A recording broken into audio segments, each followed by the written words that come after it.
volunteer to light a candle?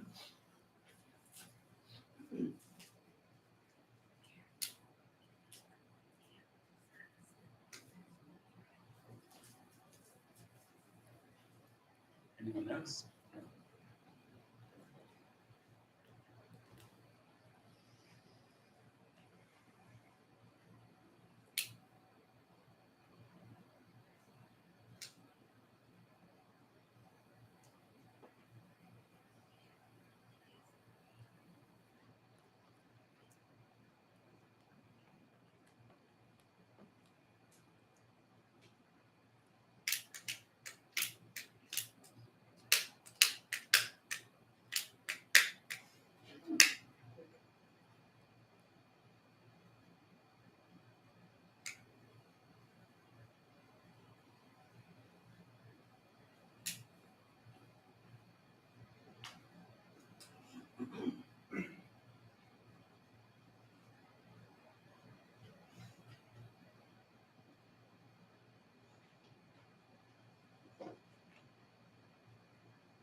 Let's do our chanting before the meditation. Please turn to page 5 of our chanting book.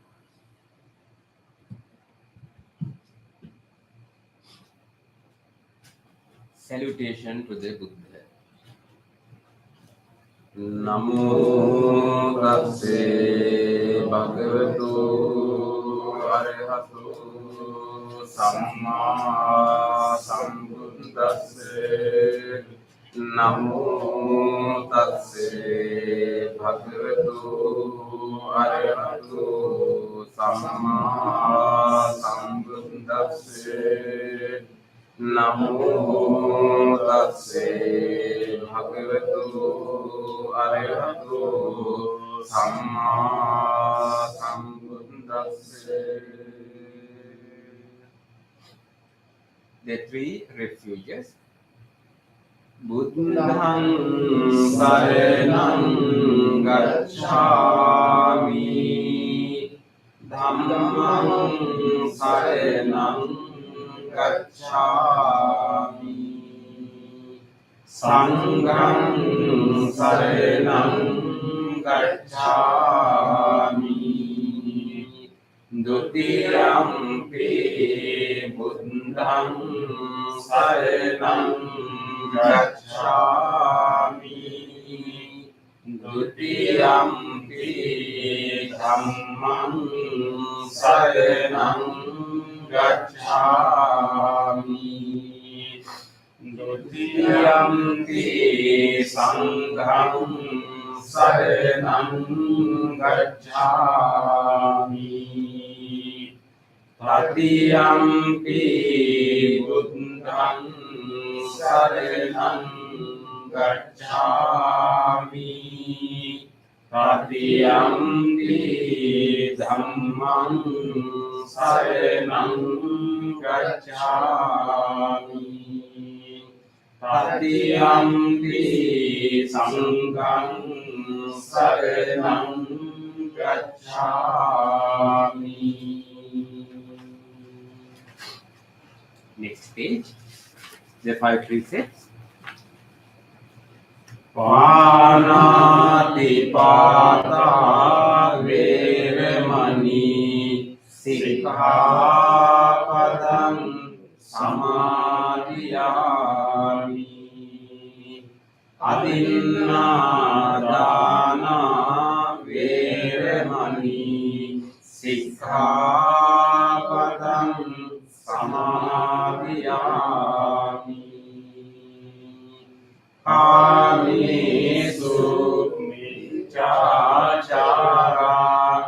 වේරමණී සික්ඛාපදං සමාදියාමි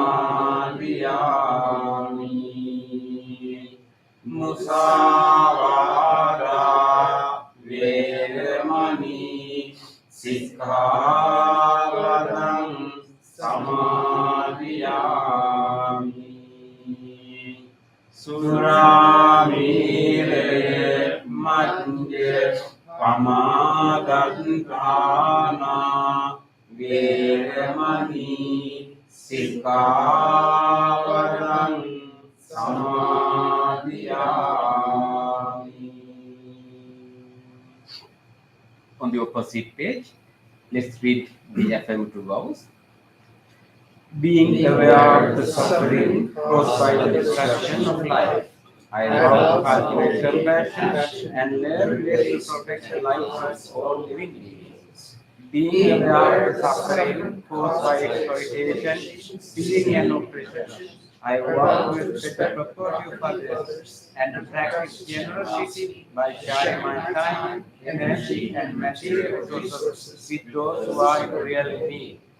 Being aware of suffering caused by sexual misconduct, I vow to respect my commitments and those of others. I am determined not to engage in relations without love and long-term commitment. Being aware that words can create suffering, I will learn to speak truthfully and develop peaceful, kind, and meaningful speech. Being aware of the suffering that an intoxicated and agitated mind can produce, I vow to develop mindfulness and mindfulness. Next page. Homage to the Buddha. Iti piso bhagava arahang samma sambuddho nityacarana sampanno sugato lokavidu anuttaro purisa dhamma sarati Satta deva manussanan buddho bhagavati.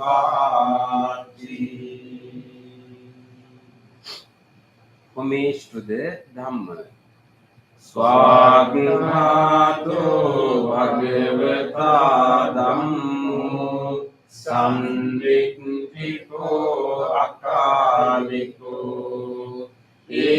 Epasiko penaiko Panjattam veditambo vinduisi.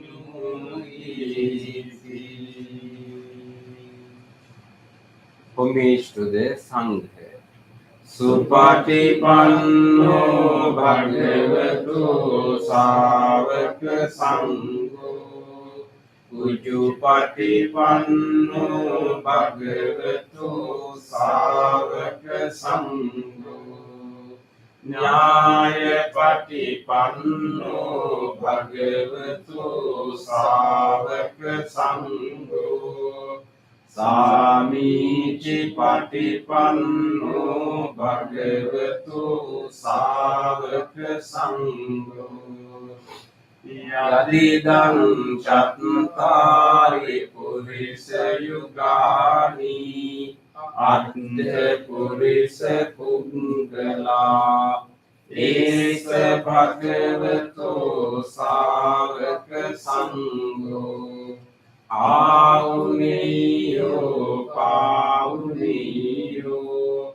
Dakiniyo anjali karaniyo Anutterang punyak cetang lokasensati. Sadhu, sadhu, sadhu. Next page. Offering. Offering of light. Ganesarappaditene Deepene tamadangsina Tiloka deepam sambuddham tang pujayami tamudam. Offering of incense. Gandha sambhara yuktena dhupenang sugandhina pujaye pujaniyang tang puja bhajana muttamang. Offering of flowers.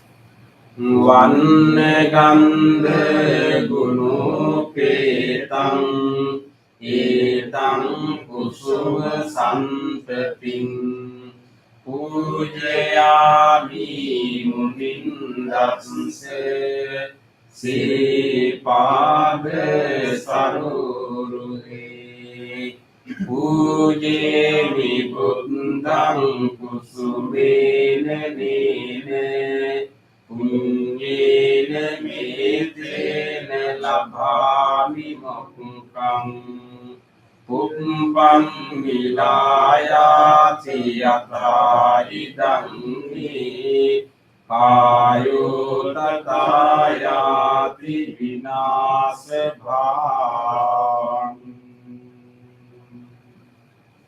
Offering of water.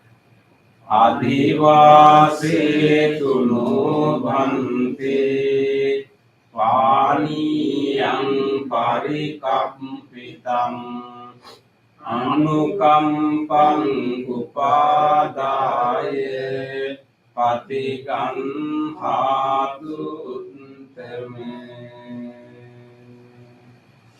Offering of drinks. Adivase tuno bhante gilane panchayang imang anukampan upadaya patigan hatu uttame. Worship of shrines. Vandami cetiyang sabbang sabbadhani supatikkhitang saririka dhatu mahabodhin buddha rupang sakalang sada. Sadhu, sadhu, sadhu. Next page. Wish of well-being. Ikjeva manchang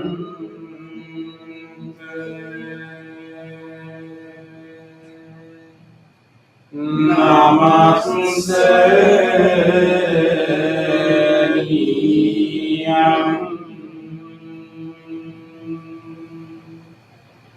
namaste manu rate nante yang punyami sandang vipulang atang tansanu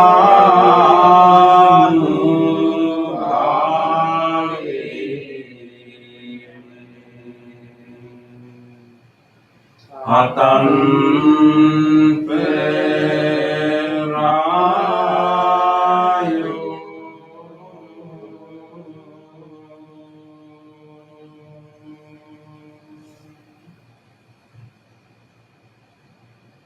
Reflections on the teachings of the Buddha in English. Mind is the forerunner of all experiences. Mind is chief. Mind made are they. If one seeks or acts with an impure mind, suffering follows like wind that follows the foot of the ox. Mind is the forerunner of all experiences. Mind is chief. Mind made are they. If one seeks or acts with the pure mind, happiness follows like one's own shadow that never leaves. Generosity, kind words, benevolent actions towards others, and equanimity towards all beings and all things. These bonds of sympathy function in the world like an engine in a moving car. One by one, little by little, moment by moment, wise people should remove their impurities, as a smith removes rough from silver. For one who mindfully develops boundless loving kindness, mentally defilements are weakened and free from complaining sin. All conditioned things are impermanent. When one ceases with wisdom, one turns away from suffering. This is the path of purification. All conditioned things are unsatisfactory. When one ceases with wisdom, one turns away from suffering. This is the path of purification. All things are not self. When one ceases with wisdom, one turns away from suffering. This is the path of purification. Excellent, excellent, excellent.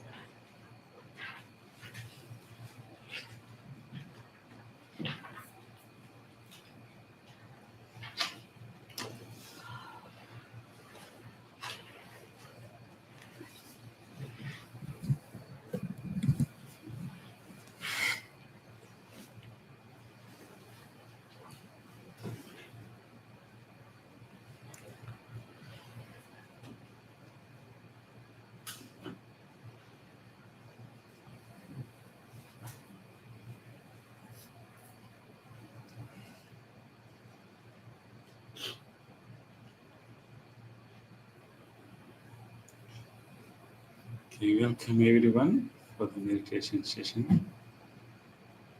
And I hope that everyone can keep not warm, keep cool in this environment. Today is a challenging day for all of us, but I think with the presence of these lovely people, we can take it and do our practice and meditation.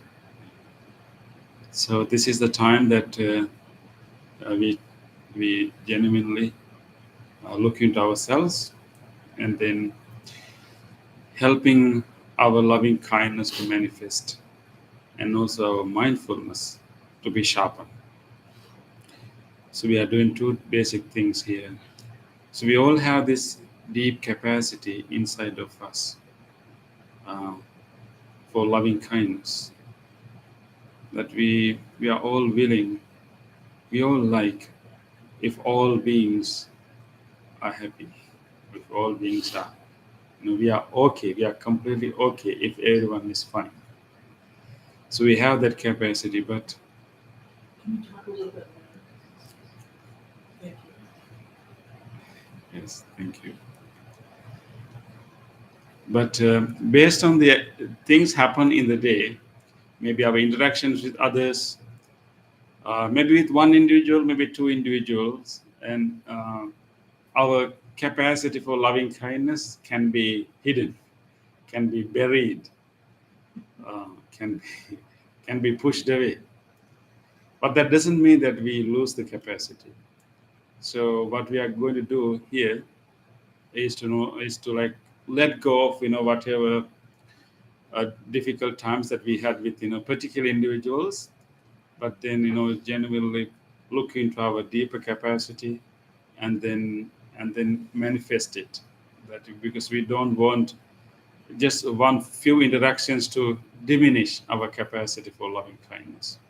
So we will be manifesting it and developing it now, and then at the end we will do our breathing meditation to develop our mindfulness, which is our ability to observe what is happening without interpreting.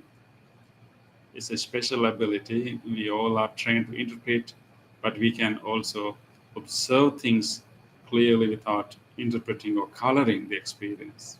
So we'll be developing those two skills. So let us make an effort by doing this practices, we are growing our own loving kindness and mindfulness, which will benefit so many others. Just think about it. Whatever effort that you are making right here will first heal yourself. It will be healing, it will be a cleansing practice to yourself, but it will also benefit so many others. So just think about that, how good that this practice can help so many beings eventually. With that, rejoice, make a determination that I will engage in this meditation wholeheartedly. I will make use of this opportunity, and I will engage in a committed practice. Make that determination. And with that determination, let us listen to the sound of the bell, and then listen to the chant Namo Buddhaya, and help ourselves to gather our attention to this present moment.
Feel your body.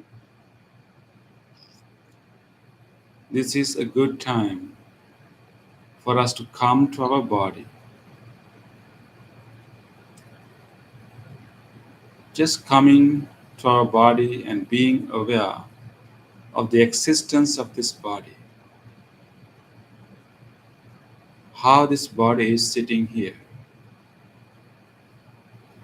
Just take a moment to feel the outline of your body.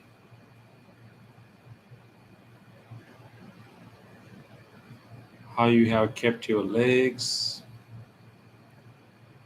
How the hands are lying. How we have kept our upper body and the head. Just take a note of the basic outline of the body.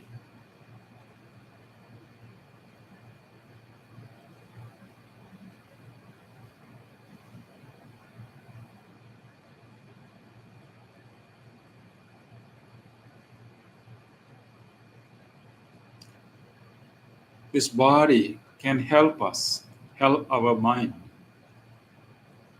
to center, to settle down, to calm down. The more we can be aware of our body, the more we can be open to the sensations of the body,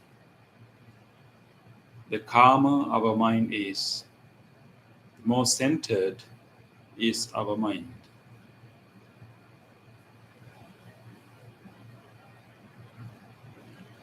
Let us feel our lower legs wherever they touch. Feel the surface where our lower legs are touching now.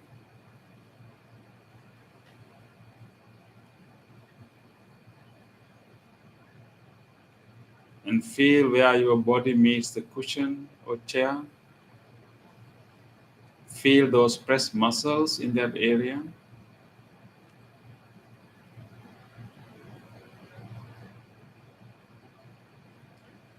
And feel your upper body, the whole back area. How much cloth you can feel in your back. Just take a moment and notice those spots where you feel your own cloth in the back.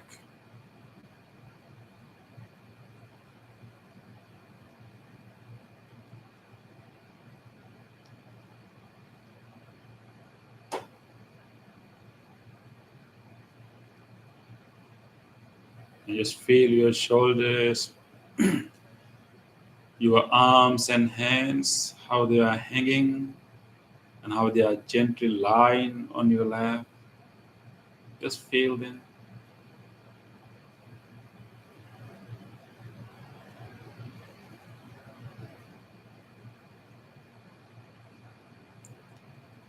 And just feel the whole front area of the body, the stomach, the chest. Whatever subtle movement we can feel there with the breath, just notice them.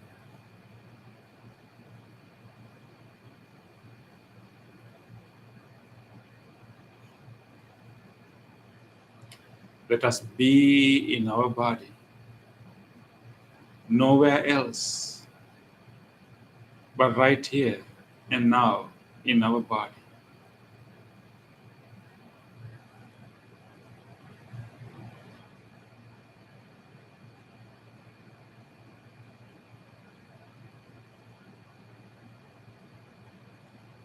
With this awareness of the body, we can purposely relax our body. We can allow more muscles to relax and allowing the whole body to loosen up. If you wish, you can lengthen your in-breath just a little bit. Lengthen your in-breath and fill your lungs with fresh air with a long breath in, slow one, and release that air very slowly, allowing your chest to relax and drop down. Let us take another very slow, long breath. And release is slower than the in-breath, allowing the belly to drop down, relax everything. Let us take few more such long breaths and slowly releasing it, allowing the muscles to loosen up, the body to completely relax.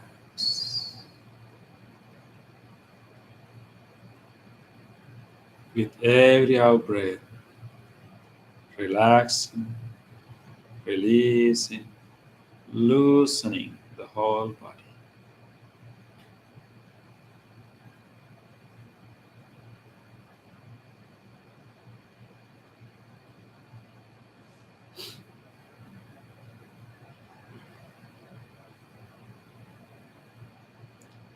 With this relaxed body, we will let this body to be here. Let this body to be here as relaxed as it can.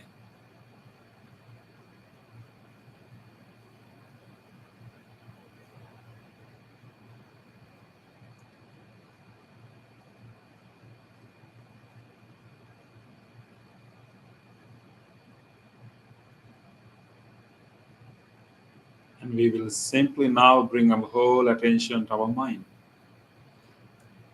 Let us now take care of our mind. Letting this body to rest, we will now take care of our mind.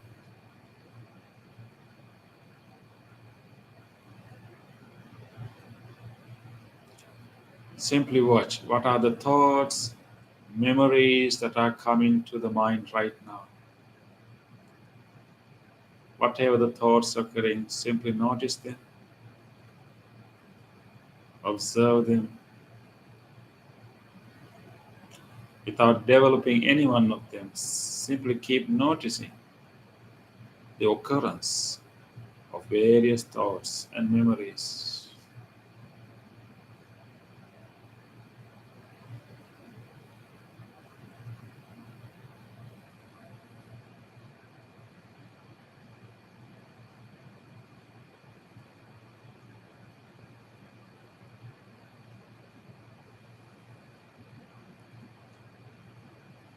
Let us now purposely generate a wholesome state in our mind. Instead of these random thoughts occurring one after the other, we will now purposely generate a wholesome state, loving kindness.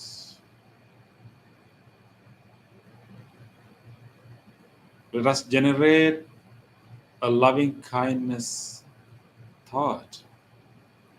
It is the willingness for everyone to be well. It is goodwill towards all beings.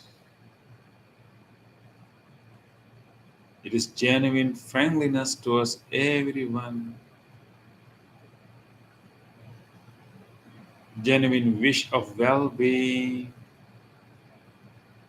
Let us bring that beautiful part of the mind to the surface. Let us generate that willingness, that goodwill, that wish of well-being for everyone.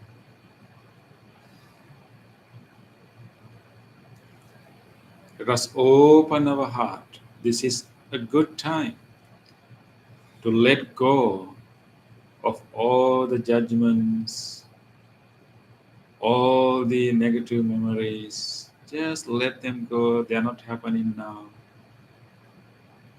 We'll open our heart and generate loving kindness. Just like when we see a smiling face of a little baby,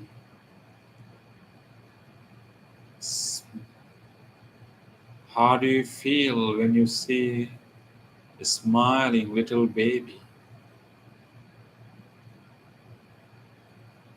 A little baby.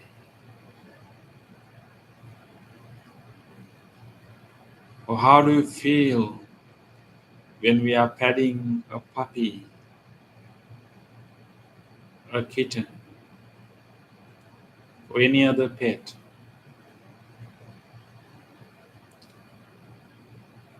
Let us open our heart just like that.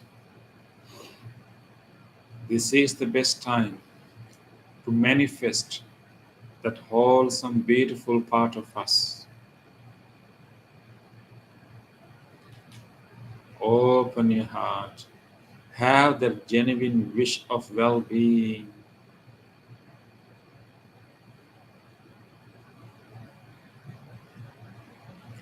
We will cultivate this loving kindness by making more and more wishes of well-being. Let us keep wishing well-being to everyone, directing this loving kindness towards all beings. We will start with ourselves. Take a moment to feel your presence again. We will look at ourselves as one of the living beings. We are just a one of living beings. Just look at yourself as one of the living beings and make a genuine wish to this living being sitting here.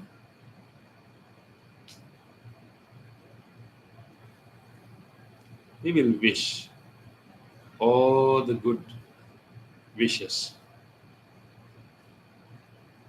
May this person sitting here be well, be healthy, be strong, be mindful, be peaceful.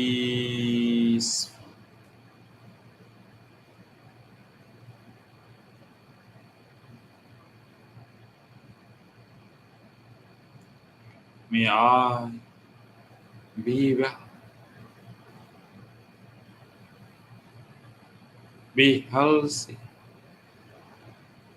be strong, be mindful,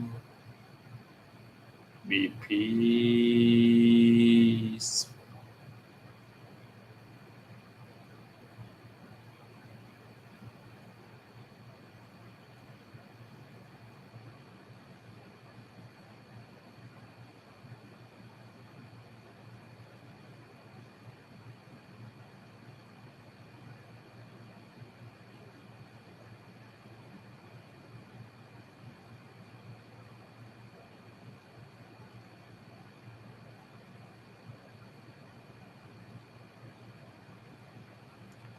Let us also take this moment to direct our loving kindness to our body. This body and all the organs inside this body have been helping us a lot to live this precious life.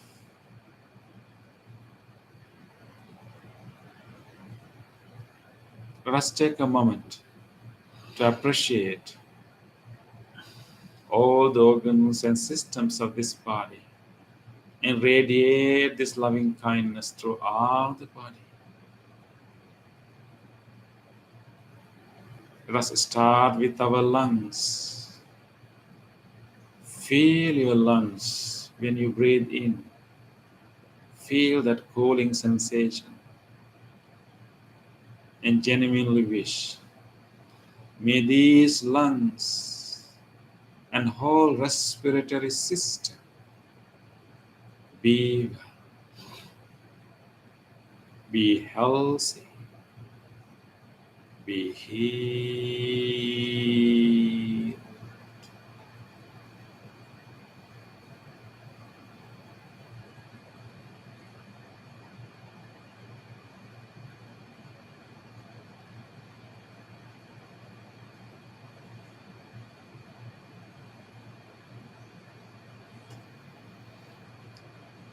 May this heart, cardiac muscles,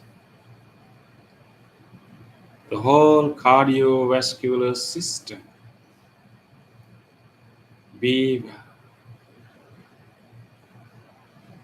healthy, be healed.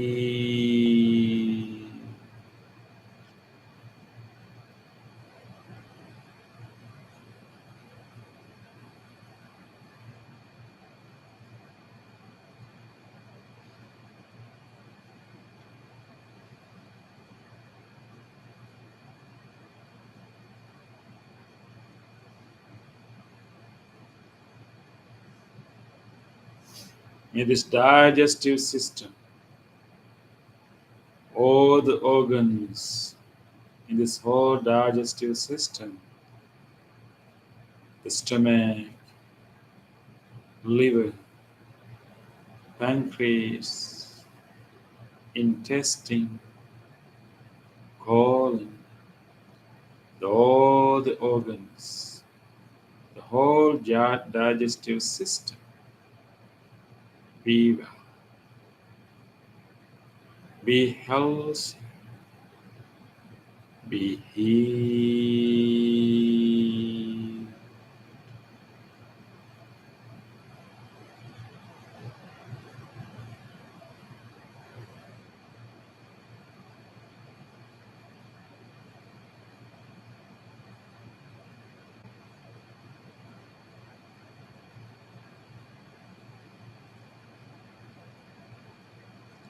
May these kidneys,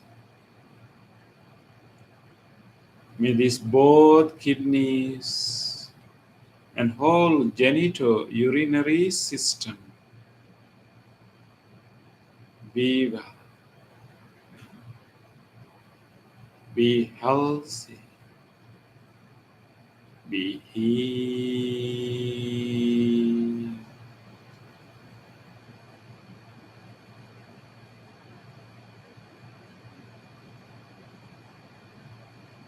May this nervous system,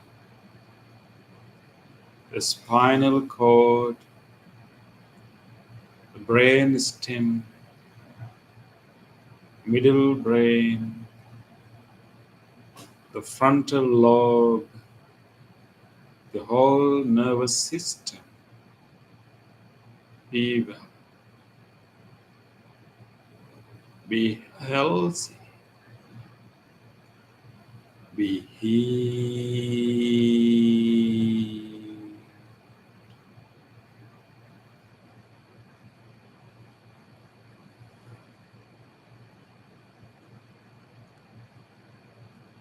May this whole body, may all the muscles, all the bones, and all the joints throughout the body be well, be healthy, be healed.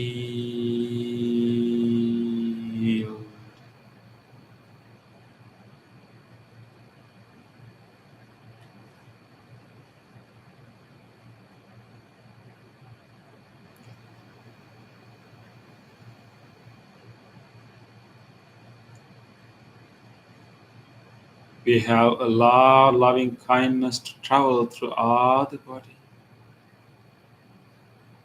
We are full of loving kindness in our body and mind.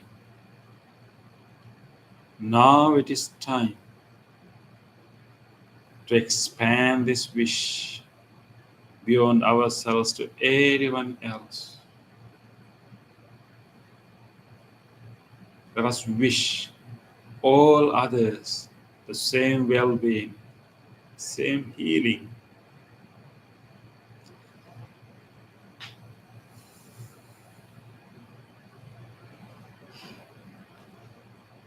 Let us expand this wish beyond ourselves to everyone sitting here.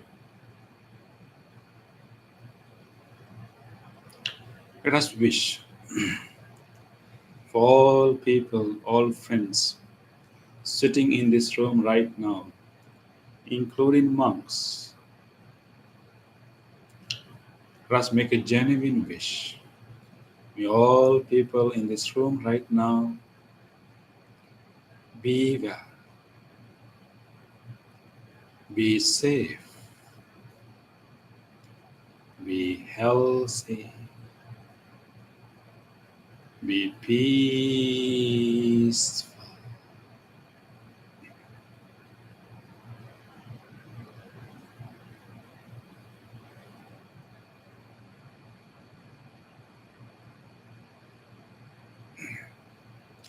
Let us expand this wish beyond this room to all people living in this whole surrounding area. May all people living in this whole neighborhood, no matter who they are, let us wish. May all the people in this whole surrounding area be well, be healthy, be peaceful.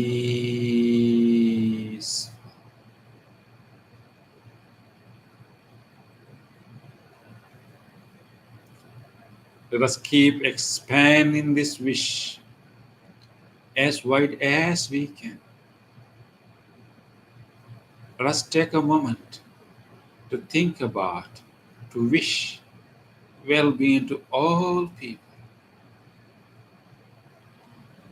May all people living beyond this immediate area, in all other faraway places. May all people living in this whole city, in this whole state, in this whole region, be well, be safe,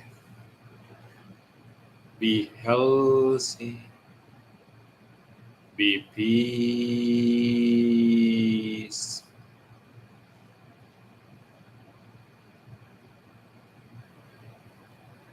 Let's keep expanding this wish as wide as we can.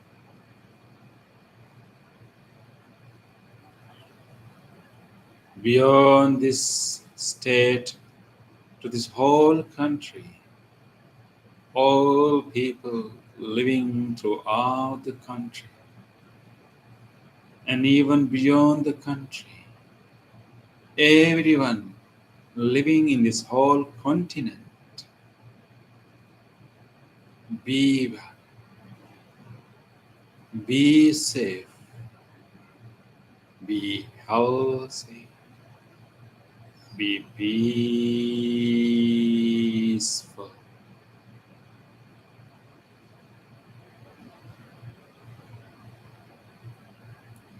May all people living beyond this continent in all other places, may all people living everywhere,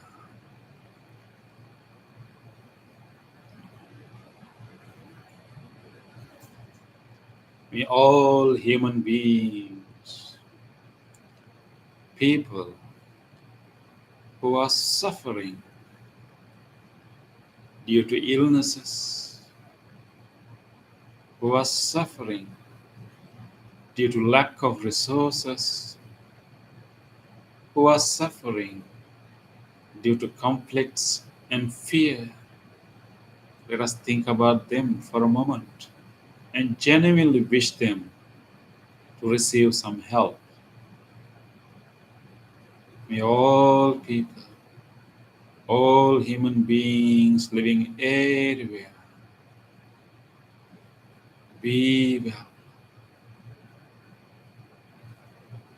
be safe, be healthy,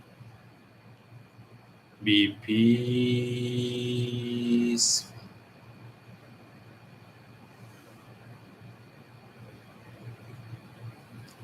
Let's expand this wish as wide as we can.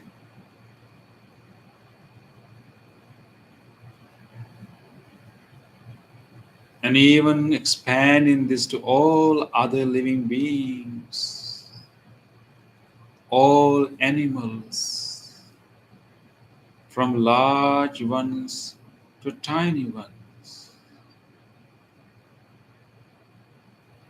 all living beings, whatever life forms there may be, each and every living organism without exception. Be well, be well, be well, be peaceful,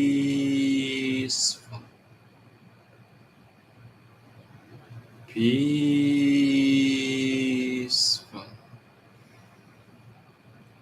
peaceful.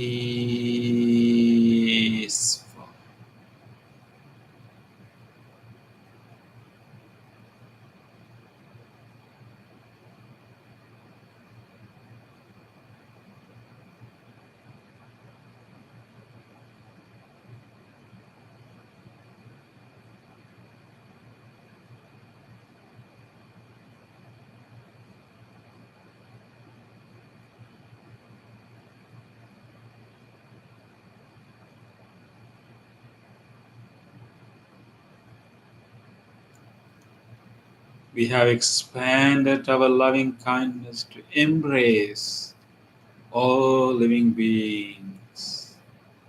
This loving kindness embraces all beings with no restrictions, with no limitations.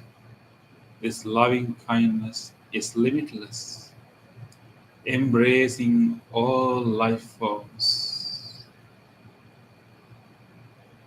Rejoice, this unbound loving kindness, this limitless love, this wholesome state of the mind. Just rejoice.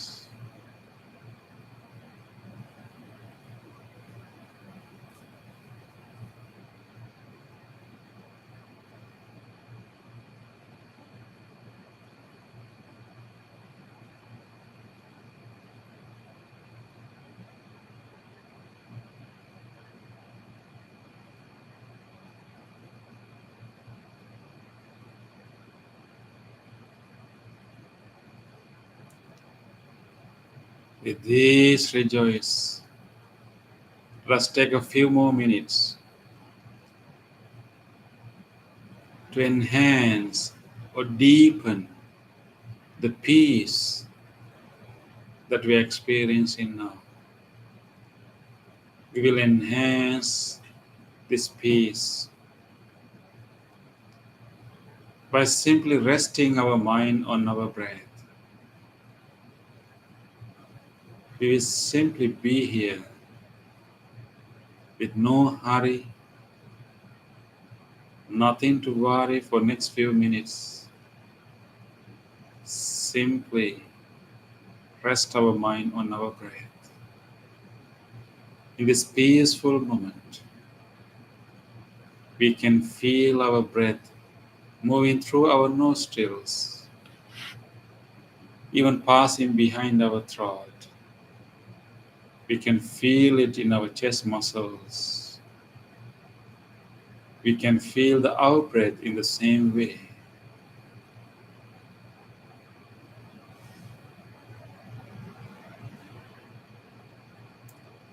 Let's bring our close attention to this breath.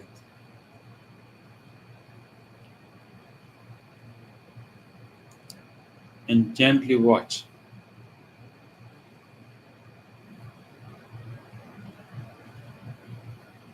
the whole process of the breath. Notice the beginning of it. Notice the movement of the air. Notice the end of the in-breath and the beginning of the out-breath. And notice the movement of the air and notice the very end of the out-breath.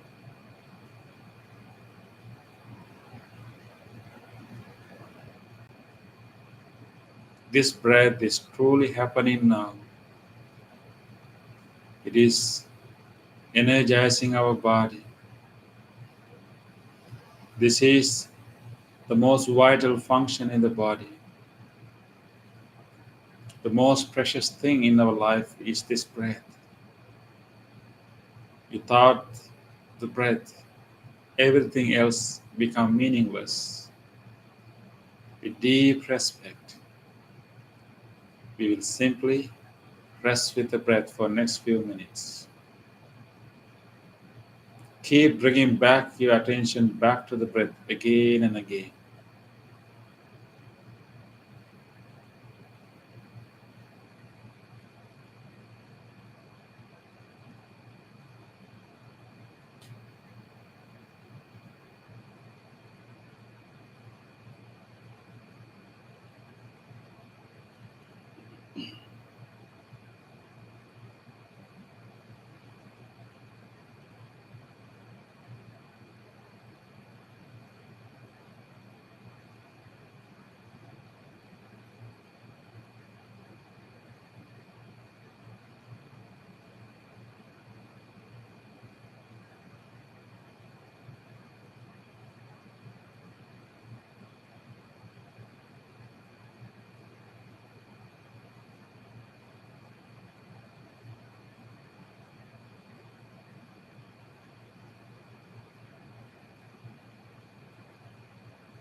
These last few minutes, let us give our full effort to be with the breath.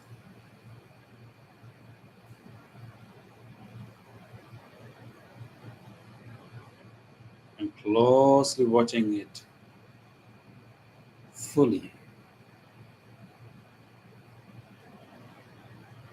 Be with the breath. Rest with the breath.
Dukkha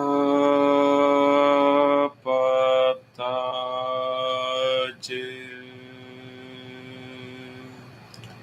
Nidukkha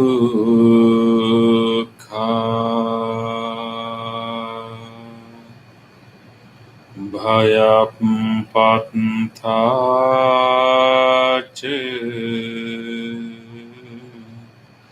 Nibbhaya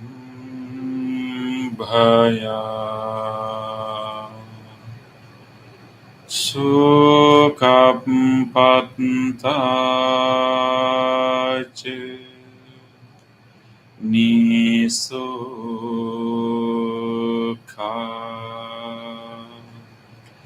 Hontu Sabbepi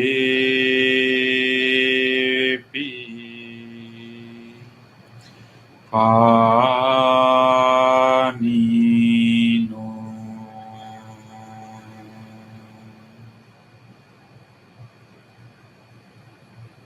May all beings who are suffering be free from suffering.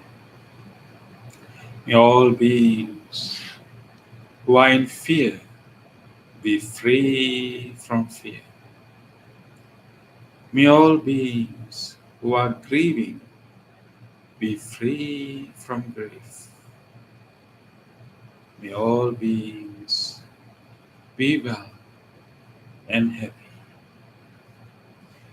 Gently come out of your meditation and gently put your palms together and place them against your chest.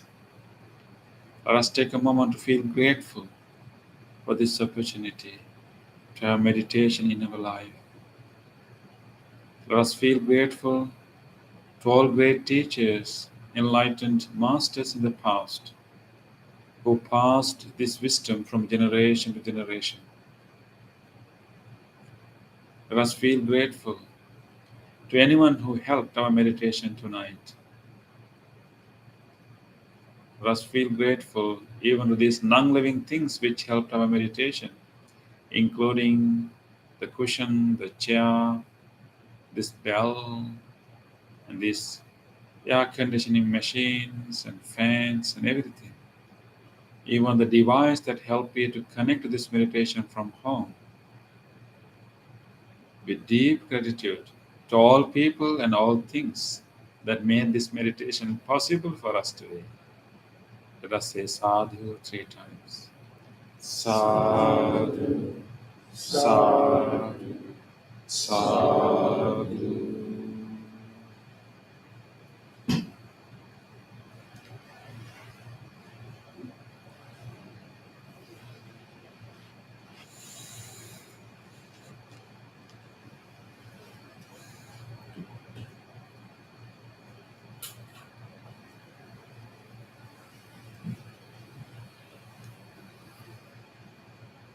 Okay.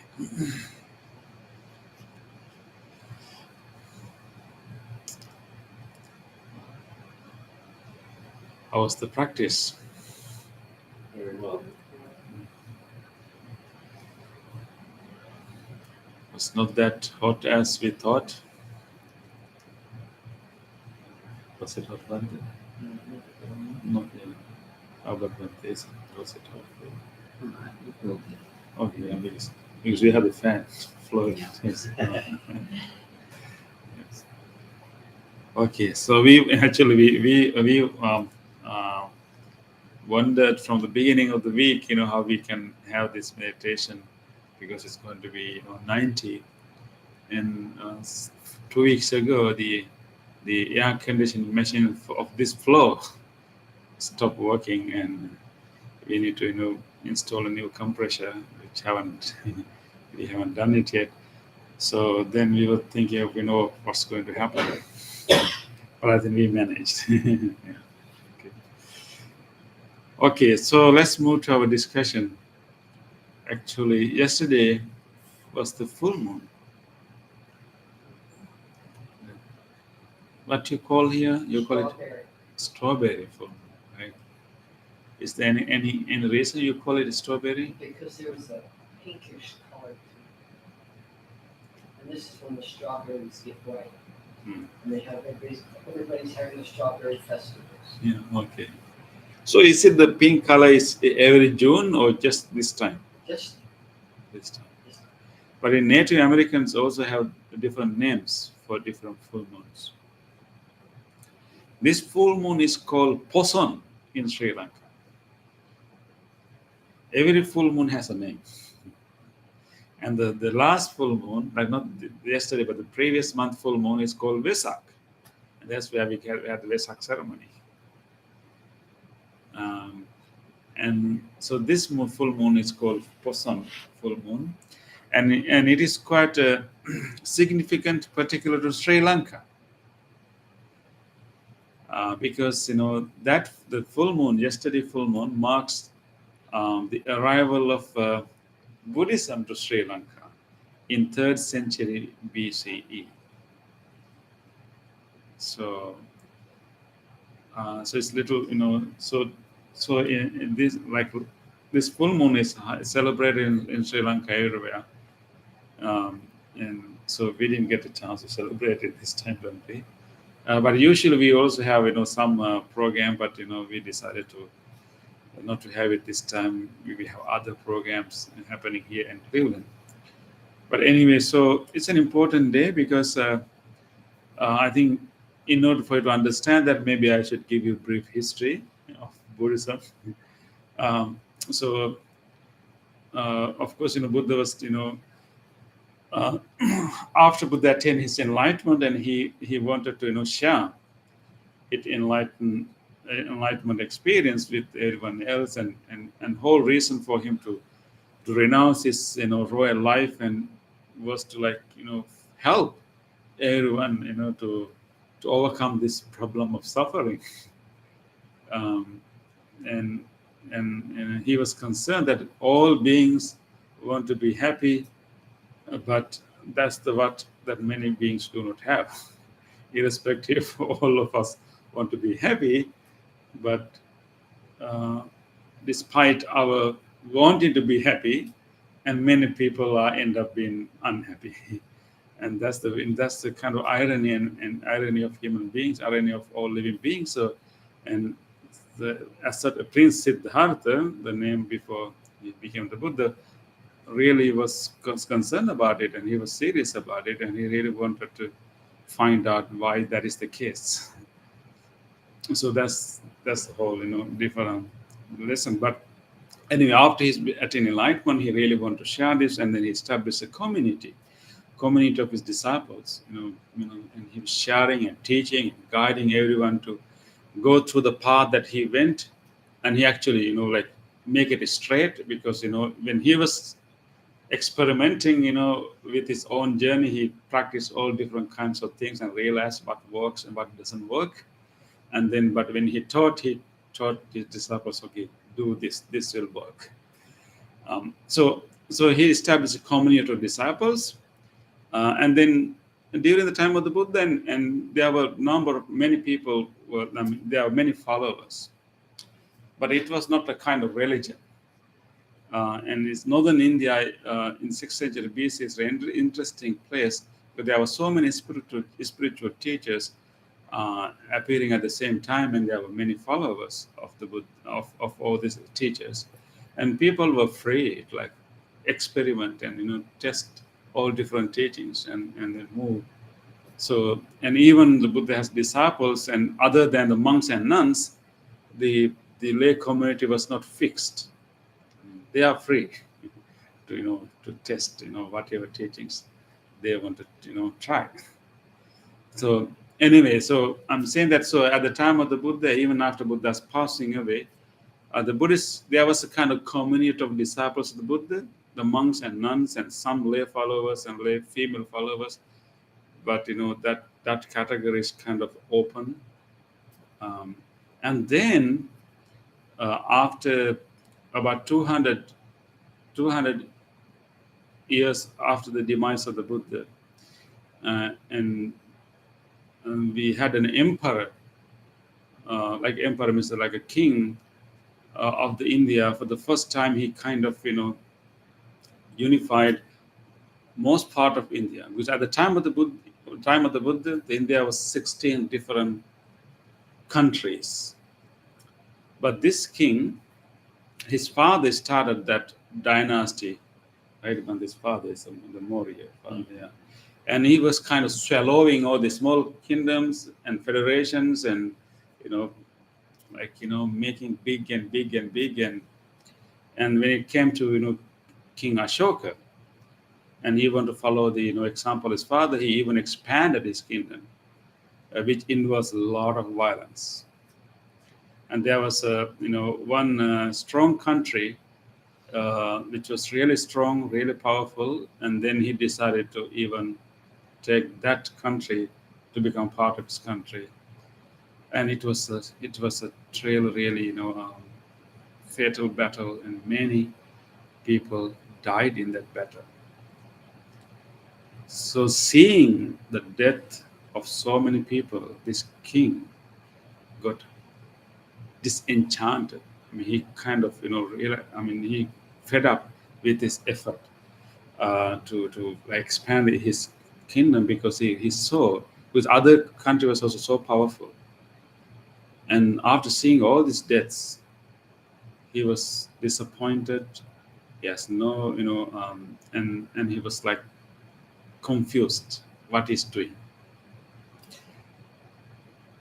And then when he was in that moment, he saw a small monk. He saw a small young monk traveling along the street. So peaceful, so calm. And he thought that I'm the king, and I'm having this anxiousness, this lack of peace, but this small monk is in complete peace the way he walks. And he really wanted to know how this small monk with less possessions is so happy, so at peace, so contented. So he invited that monk come to his palace and asked him, okay, now sit wherever you wish to sit. And this small monk was well trained. and he directly went to the throne and sat down on the throne. And he was, because he thought, I have a special message to tell you, as important as this throne. So, however, so he learned.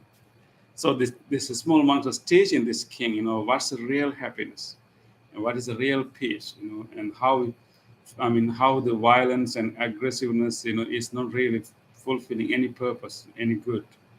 And he was, so the king for the first time learned the teachings of the Buddha, and then he was slowly, repenting what he has done. He converted to become a righteous king,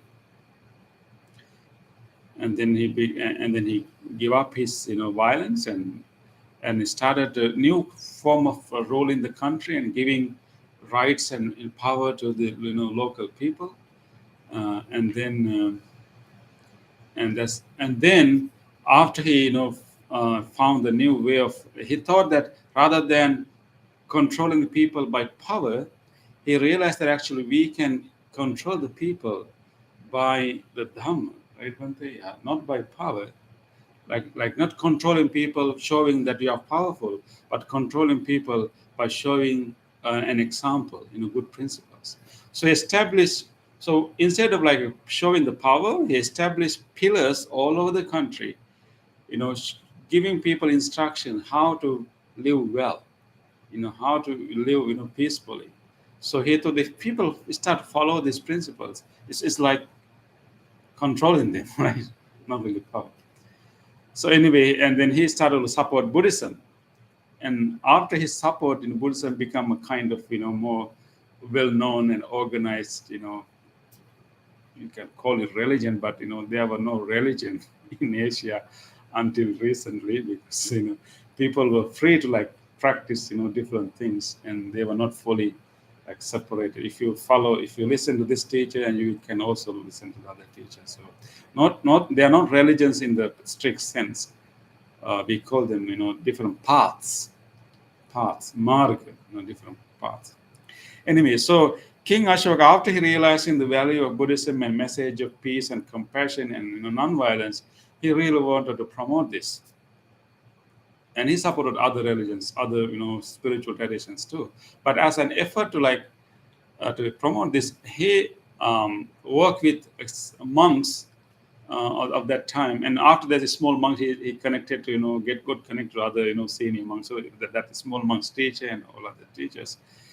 And he wanted to send this. He wanted to send Buddhist monks to other countries, because he thought that he was influenced by that little monk, and if you send these monks to other countries, maybe they will also learn his message.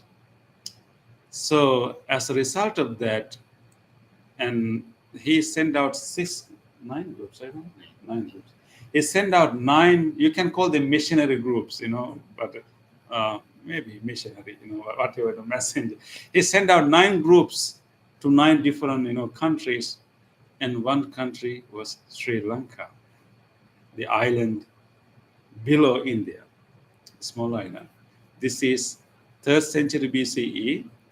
It's exactly this happens, and then actually he also after he became the Buddhist, his family also started follow Buddhism, and his one of his sons and one of his daughters became monks and nuns, So when he sent out this different groups, he sent his son, who was a monk, who became a monk, and his name was Mahinda, Arahant Mahinda, and he sent his son, but now he is a monk, together with a group of other monks to Sri Lanka, and to even we call Swarnabhumi, that's the Southeast Asia, like Myanmar, Thailand, and even to even to some areas like close to Middle East countries, and even to, some may believe that they even travel to Alexandria, because there's a Silk Road traveling. So because of King Ashoka, and Buddhist message was spread beyond Indian subcontinent to other countries. And if you want to talk about world religions, actually Buddhism is the first religion that traveled beyond this country of origin for the first time in 3rd century BCE. And people used to, it's the first world religion, if you want to call it. Because many other spiritual traditions were kind of more localized, more responding to more like localized issues and challenges. And this is the one that travel. And of course, even after King Ashoka, and many merchants, traders were very fond of Buddhism, and they are the one actually brought Buddhism to even to China, and to many other countries. Anyways, so that is why. So on the full moon day in June, the Arahant Mahinda, together with 5 other monks and 1 layperson, traveled to Sri Lanka. And that is the arrival of Buddhism in Sri Lanka. Yes? Maybe some monks should be sent to Russia. Do you have? There are some. Well, maybe they need more. Yeah. We don't have that name right here. They have Tibetan. They have a lot of Tibetan monks. There. Yeah. Yes. Some areas they have. But we are talking about 3rd century BC, and many things happened after that. Yeah. But anyway, so what time is it?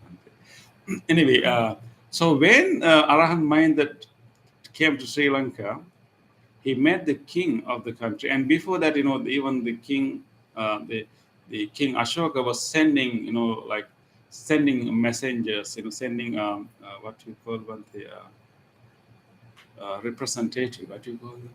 Convoys, diplomats, and they were exchanging letters, and so.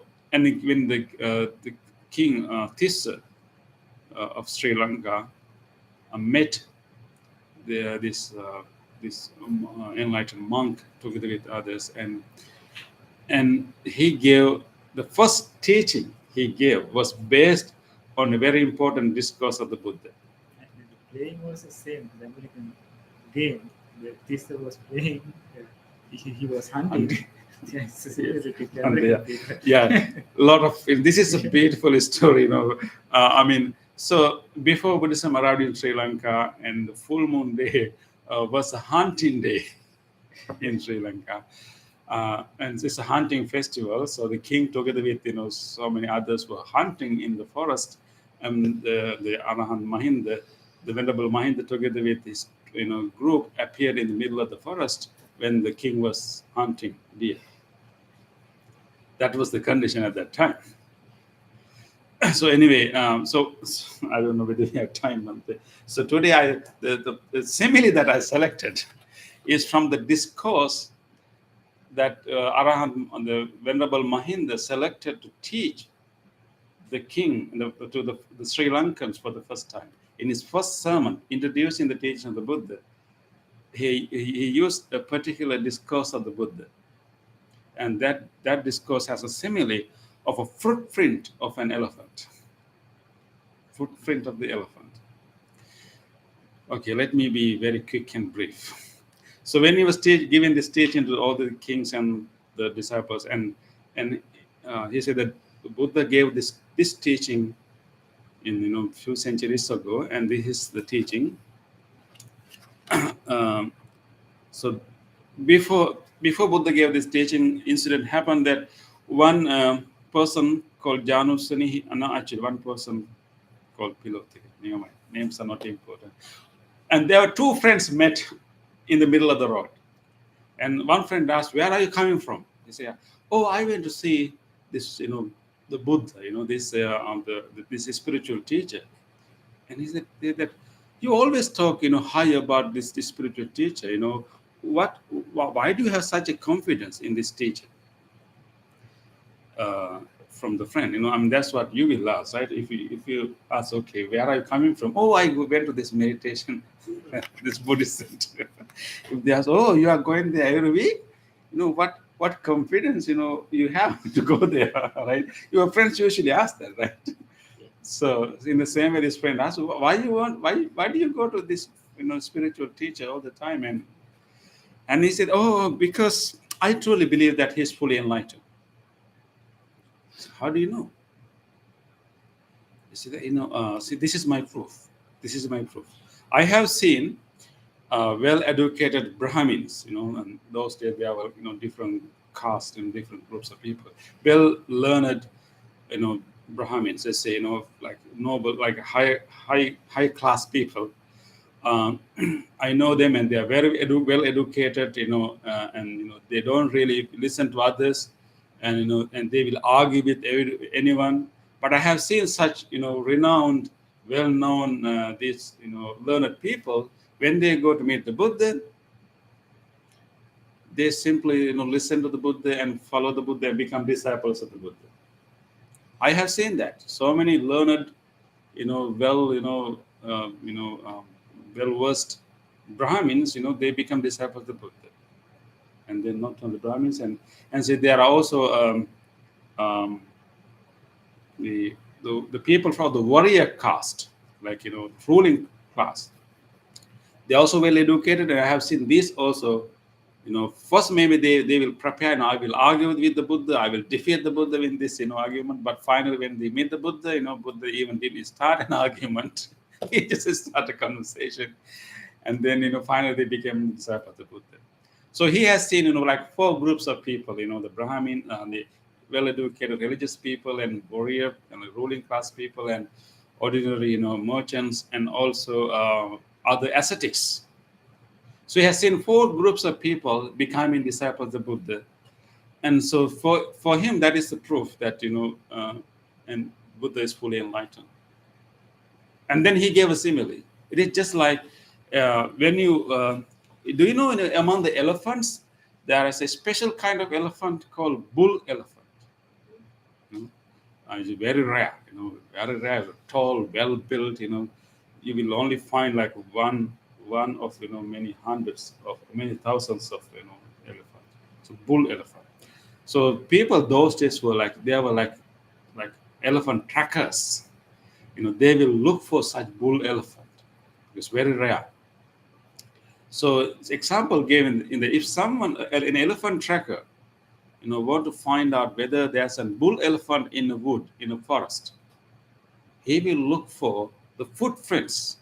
That is, usually the footprints of an elephant is, a bull elephant is quite white, not like a normal elephant.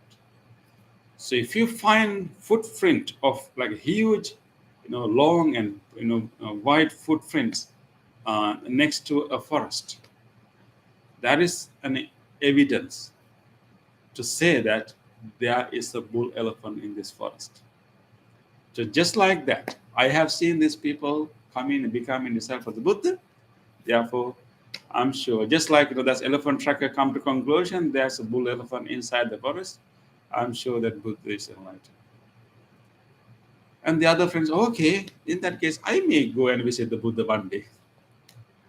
And after some time, the other friend went to the Buddha and reported the conversation happened on that day in the middle of the road, and even shared with the Buddha, my friend gave me this example, and he was so, confident in you, and this is what he told me. Then the Buddha said, oh, is that the case? But I think your friend has no complete, he has not complete confidence in me. And that is not the way to have confidence in me. That is not the way to know that I'm fully enlightened. The evidence that he had is not complete. The evidence is that many people are coming and becoming disciples of Buddha. Just because many people becoming disciples of me is not a proof that I'm enlightened. And the Buddha said that this is not complete evidence for him to say that I'm fully enlightened. And then Buddha even used the simile. Okay, let's take the simile he used. He said that, okay, if you see that such a big, large footprint, that may be an evidence, but that a successful, a clever elephant tracker will not come to conclusion that there's a bull elephant in this forest. Why, Bhante? because he Yes. already seen the big size footprint. But a clever elephant tracker will not come to conclusion. Why? Yes, it is one way, right? It's only We one see that, evidence. yeah. And Buddha said that there's only one evidence, right? It's only evidence. But Buddha said that in the forest, there are not only the big size of footprints. It's not only belong to a bull elephant. Buddha said that there are dwarfed type of elephants. They're not bull elephant. They're like short size, but their foot are big. Buddha knew about the different types of elephants. He called Vamanika. That's the name of that type of elephants. There are type of elephants who are built in short, but their foot are so big. So this could have been a footprint of such an elephant. So therefore, a clever elephant tracker will take that evidence, but continue his search without coming to conclusion and go to the forest and look for more evidence. And Buddha says, in that person will go to the forest and will see some scratch, some marks, higher level on the trees. Only a bull elephant, can make. Then another evidence, right? But Buddha said that even a clever elephant tracker will consider that evidence, but will not come to conclusion there's a bull elephant in this forest, because Buddha said there are other she elephants, because a bull elephant is a male elephant. There's other types of she elephants who are tall as this bull elephant. They may also can make scratch these marks that as high as the other bull elephants. So he should not come to conclusion. He should continue his search more. Then he will find the tusk markers and the marks of a tusk, because the bull elephant has a very strong, beautiful tusk. If you see a tusk mark of that high level, that's a good evidence that there's a bull elephant. But Buddha says that clever elephant tracker will not even come to conclusion, because some she elephants also have tusks. It could have been a mark made by a she elephant, not the bull elephant. So he should continue his search. Buddha said that he will consider this evidence and clues and should continue his search until one day he will see in his own eyes a bull elephant standing or walking right in front of his eye. Then only he should come to conclusion that there's a bull elephant in this forest. In the same way, just because when you see so many people are coming and becoming my disciple, you should not come to conclusion that I'm fully enlightened. You should continue your search. Don't rely on others. Continue your search. And Buddha gave a whole program how you should continue his own search. Means you should have to practice what I have practiced to really to know that whether I'm enlightened or not. So Buddha, you have to follow virtues first, become a virtuous person, and see whether you feel some kind of freedom, some kind of joy as a result of your virtuous behavior. And then you have to practice restraint of your senses, like managing your senses. Don't like to follow all go all the way to all the indulgence and sense restraint. And then you have to after that you have to start practicing meditation. And Buddha said that if you manage to calm your mind and meditate, and at least when you experience the first jhana, that is the state of the mind that we experience when we can go beyond our senses and come to a place that we are joyful, but at the same time our mind is free from any need for any indulgence. We are fully contented and experience deep peace, and we feel like this is enough. That's kind of experience. And if you have such an experience one day, that is a mark of a Tathagata. A scratch of a Tathagata means the Buddha. Scratch of a bull elephant. That's the first scratch. And you should still, but don't come to conclusion here. And you should continue your search. So he gave the different stages of meditative experience that you will experience. Like first stage of jhana, the second jhana, third jhana. And then, of course, the deeper realization we get about our own experience and knowing that this is not a permanent thing, there's not permanent, thing here. This is a continuous process occurring, constantly, building up and constantly, collapsing and again building up and collapsing. And you will be able to experience that very collapsing and building up, collapsing and building up, thing happening inside you. So Buddha gave all different stages that one will experience in meditation. And he said that, his point is that you have to become enlightened to know surely that I'm enlightened. But of course, we can follow the clue. His point is that you should continue your search. You should not think, oh, okay, I found an enlightened teacher, and now everything will be okay. I'm a disciple, and then I will be saved. No, that's not going to happen. You have to do your own search. And you have to follow the clue, but you have to follow your own search, and you have to replicate my experience, and then you will know truly that I'm enlightened. That was the teaching of the Buddha. And so the simile, of course, and then what is really interesting is that when the Venerable Mahinda went to Sri Lanka and he's introducing a teaching, he's coming from the big country, the powerful country. Many people in that country is following the Buddhism. But he's coming and giving this discourse to this king and saying that, indirectly he's saying that, don't think that because I came from the big country, don't think that there are many people following Buddhism. That doesn't mean that that is enough for you, enough evidence for you to accept this teaching, right? And it's encouraging the king. I don't accept just because I'm coming from a neighboring country or from a country of a larger population, because Sri Lanka is a small island. And I think Venerable Mahinda was, is selecting the most appropriate discourse to give this new teachings, this new king. This is very interesting way of missionizing, right? It's not saying that I came from a powerful country and this can save you and you'll please accept this. This is not what Venerable Mahinda did. Don't come to a conclusion, you have to continue your search, right? It's a very different way of, introducing teaching, But he was very successful because Sri Lanka became really center of, Buddhism for many centuries, of that part of the world. But when he first introduced the teachings to the country, to the people, he gave this teaching.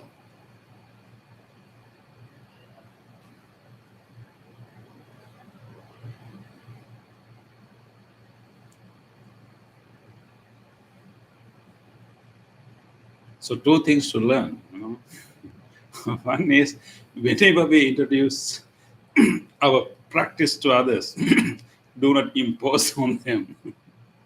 And that's not the way. That's not the successful way, right?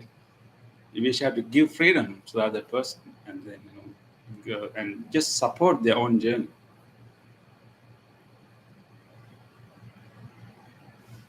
And the second lesson is that we have to continue our journey also. We have to continue our search. And you What's may the have, percent of people of Sri Lanka they are Buddhists? you mean in the present time? Yeah, Percent of people. percentage, Is that a right? religion? Yeah, definitely. Yeah. We are talking about the century BCE, and of course, then after that, Sri Lanka. Rome. Yeah, Sri Lanka, had very, very flourishing Buddhist culture, for thousands of years, and of course, in the current day, and what is the percentage? Bhante? It's 70%. Yeah, 70%. 70. Because all world religions are in Sri Lanka. Yeah, 70% are Buddhist. Another religion like Hindu, Christian. Yeah, because Sri Lanka was colonized, first by Portuguese and the Dutch, and then British, and of course other. People from India and other places, migrated to Sri Lanka. So we have about 11% of Hindus, and then 7% of Christians and 7% of Muslims. Around that, right? There are clashes between them. Yeah, you don't have not really clashes, you know. More, there is. There are tensions. There are tensions, because the global, things are affecting. There are tensions, but not really. But nowadays, Sri Lanka has different problem. Sri Lanka is going through its worst economic crisis. So the country is having a lot of difficulties, even getting basic things. They run out of the foreign reserves to buy anything from outside. So now all people are working together to come out from this crisis. The main project of the country is tea, Sri Lankan tea. Tea is one. Fruit. What is it? Huh? Or Siam Coconut. tea. Coconut also. Rubber. So why they have a And- problem? You have to have all these resources. We have gems too. Bante Mehta is coming from Gem City. He has gems, and recently they found the largest sapphire, right? Sir? Largest blue sapphire ever found in the world. They found like 300 kilos. Maybe they have a corrupt government. You got the answer. Yes.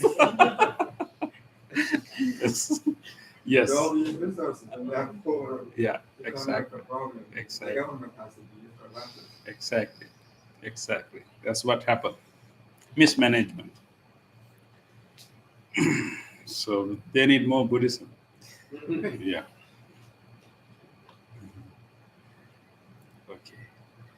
Okay, I think so. That's the significance of the full moon, but we have a good message to learn. What's the next full moon? Huh? What's the next full? Asala. It is very important. We can And that's also important full moon because that's the beginning of the rain retreat. Asala. The July full moon. Huh? Is there any special name for it? Yeah, they should. Maybe Bak moon. I have to say. Yeah. This strawberry is, she said, the strawberry. Strawberry. That's because only that is pink only this year, but next year will not be a strawberry moon. But in Native Americans, they have a name for each month's moon. Yeah, we should have it. Yeah. Okay. Let's move to the other part of the program. And so, if you want to see elephants, please visit Sri Lanka. That will help Sri Lanka also to have more foreign reserves, right, Bante? So you can travel with us, when you travel to Sri Lanka. Yeah. So let us share merits. Today, by coming to this practice and doing this practice together, we generate us so much goodness in our heart. We generated good karma, good merits, and we can share these merits with others. Let us be generous and let us be grateful to others and share these merits with everyone else. Especially let us recall to our mind whoever have passed away, departed family members, relatives. Let us think about them and be grateful for their care and love given to us. And we will share these good merits with them. May they all share these merits. May they be benefited from these merits. May they be well, happy, and peaceful wherever they may be. Idang mi ñātinang hotu sukhita hontu ñātayo. Idang mi ñātinang hotu sukhita hontu ñātayo. Idang mi ñātinang hotu sukhita hontu ñātayo. Let us also share these merits with all other living beings. If there's any being in this world who would like to share this merit, may he or she do so. All living beings share our merits. May all living beings be well, happy, and peaceful. Ittavata ca amhi Sambhatam Punya Sampadam Sabbe Deva Anumodantu Sabba Sampatti Siddhya Sabbe Bhuta Anumodantu Sabba Sampatti Siddhya Sabbe Santa Anumodantu Sabba Sampatti Siddhya. Wish for the well-being of the world in English. May the weather be pleasing. May the people prosper in their lives. May there be peace and happiness in the world. May the rulers be righteous. May all those who are suffering be free from suffering. May all those who are in fear be free from fear. May all those who are in grief be free from grief. May all beings be well and happy. Aspiration. May this wholesome act quicken the liberation of my mind from mental defilements. By virtue of this wholesome act, may I never follow the unwise people. May I associate with good people until attaining Nibbana, purification. If by body, spiritual mind, I have carelessly done wrong, I acknowledge them all in front of the Tathagata of great wisdom and determined to be faithful.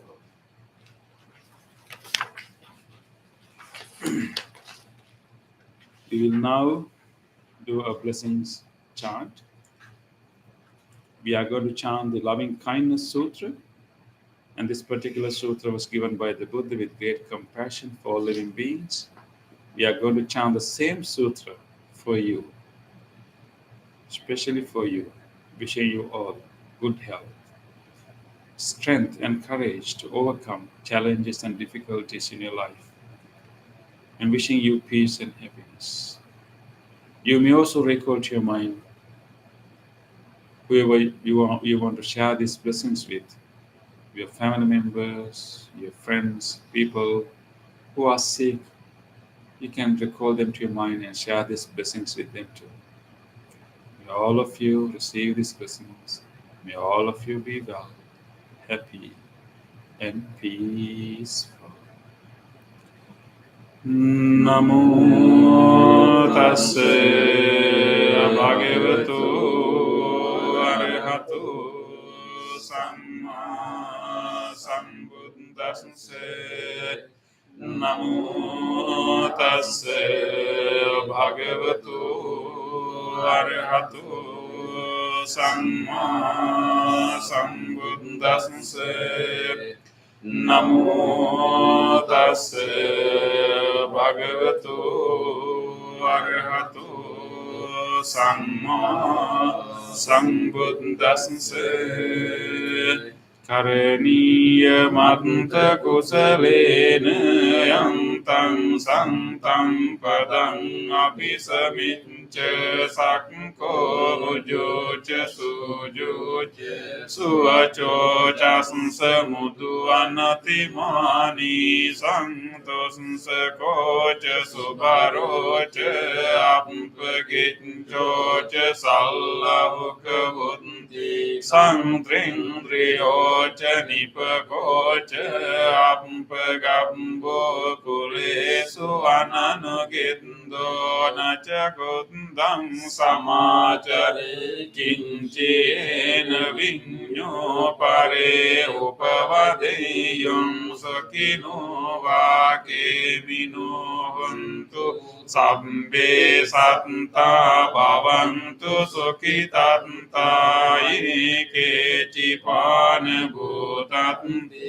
tasavata vrava anavasesadighava e mahantava majjima rasansakanukatula dittava eva additta Jadure vasanti avidure bhutavasam bhavesi vasabbe santa bhavantu sukhitantana paro parang nikumbeta nati manyeta kanta chinang kanchi vyarosana patiga sanyana manyasam Mitjaya mata yatha niyam puntang ayusa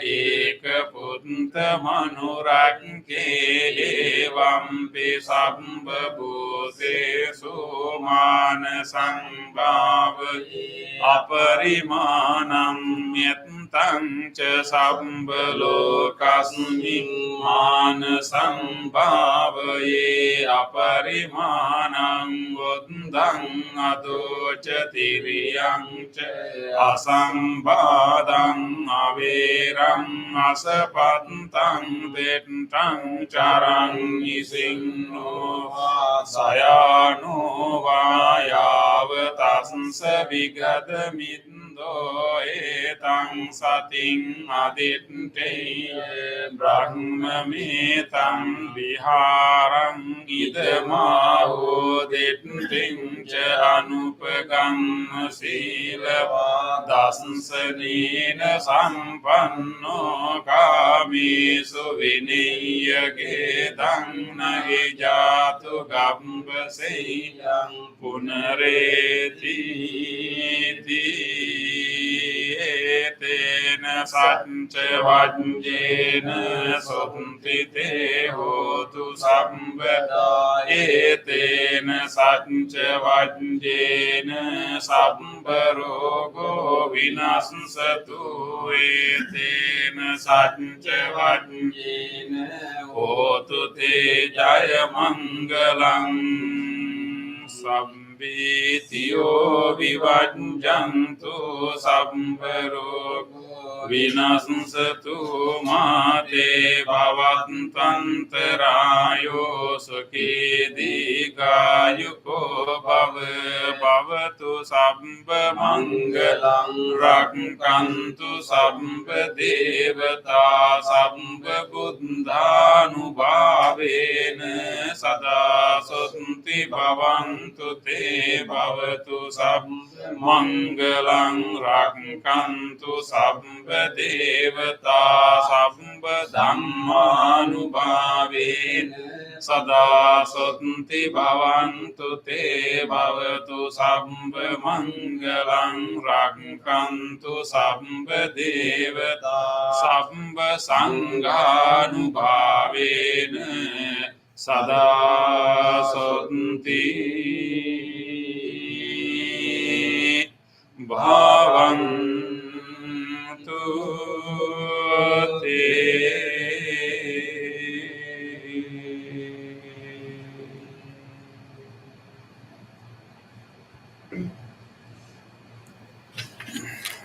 Let us spend a moment of reflection.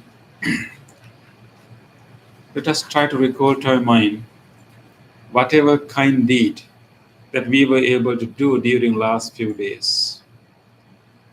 Think about an opportunity that you had during last few days to be kind to someone, helping someone, giving something to someone, or sharing your knowledge with someone, even a simple act of kindness. Recall an actual incident that you were kind to someone.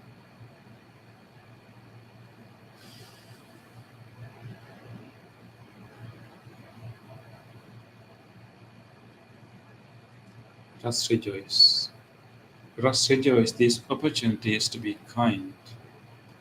On this day, or in the past, if I have done kind deeds to other beings with my body, speech, or mind, whether great or little, here before the Buddha, I call to mind those kind deeds. Now let my heart rejoice.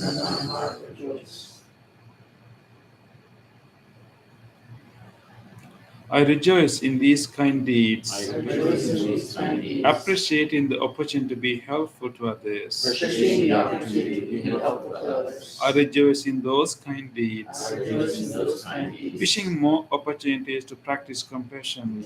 more opportunities to practice compassion. I rejoice in those kind deeds, I rejoice in those kind deeds, resolving not to compare myself with others. so not to compare myself with others. I rejoice in those kind deeds, I rejoice in those kind and deeds, gladly share this joy with all beings everywhere. and gladly share this joy with all beings. May my kind deeds relieve the burdens of other beings. May my kind deeds shield me from all dangers and pain. May my kind deeds and merits that come from them help me in free my heart.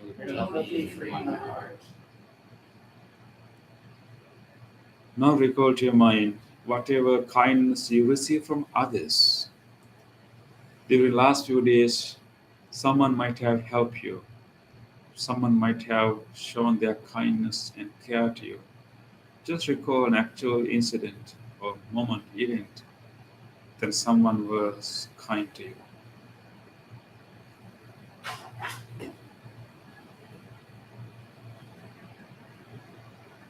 Let us rejoice in the goodness of others. On this day, or in the past, if I have seen or heard of the kind deeds done by others, with their body, speech, or mind, whether great or little, here before the Buddha, I call to mind those kind deeds, and let my heart rejoice. I rejoice in the goodness of others, being always ready to praise kind people and follow their example. I rejoice in the goodness of others, appreciating that there are many good-hearted people in the world. May the kind deeds of others bring safety and happiness to many living beings. May the kind deeds of others foster gratitude and fellowship among many living beings. May the kind deeds of others nurture goodness in me and many living beings. Sadhu, sadhu. Okay. Thank you everyone for joining the meditation. And this Saturday is a big day. Saturday evening we have our food festival, so you're all invited to come. At starting from 5, and you can bring your families and friends. We will have nice tents set up outside, and people will be cooking, and some food will be brought from homes, their home cooked food, and you'll enjoy Sri Lankan food there. And if anyone like to volunteer, please also let me know that we have few roles to fulfill. Yeah. Thank you everyone.